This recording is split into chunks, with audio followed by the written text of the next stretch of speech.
Me myself, I have pretty good siblings, and we all turned out pretty good, so I guess. But normally if everybody else around you is good, you must be the one that's crazy, right? But I was reminiscing the other day about middle school.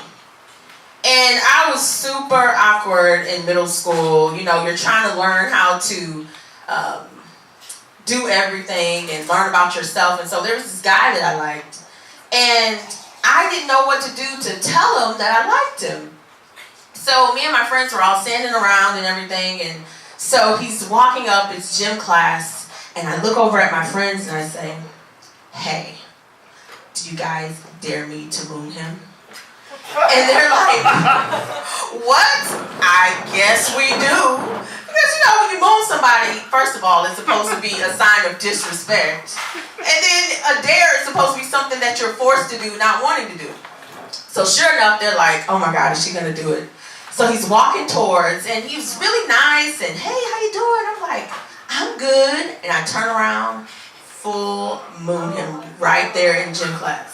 So everybody is dying laughing, including him. And I'm like, that's not the response I expected.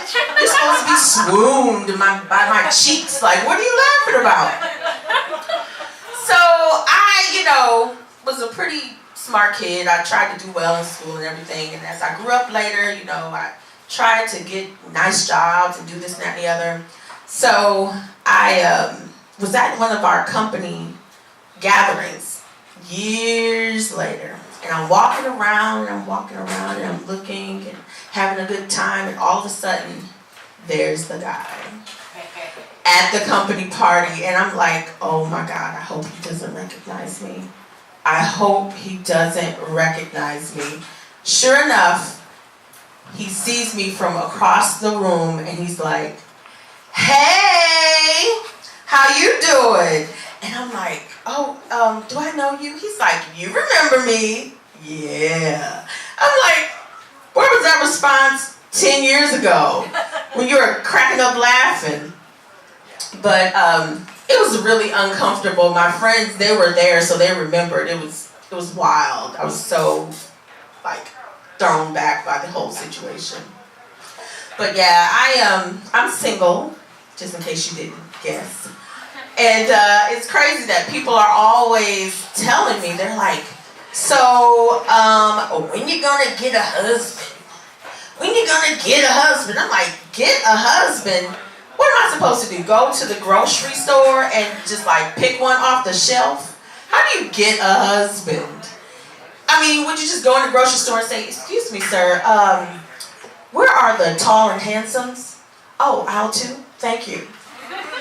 Or, if you can't find the tall and handsomes, you might look for the tall, handsome, and eligible. And of course, I'm sure they'd be back ordered.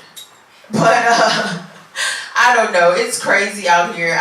People are always bugging me about this and that and the other. I'm just trying to do what I can do to survive. But I am often remembering my childhood, and my mother had this thing that she always said. She always said, you don't want to make people happy twice. Happy to see you come and happy to see you go. So with that being said, I bid you adieu.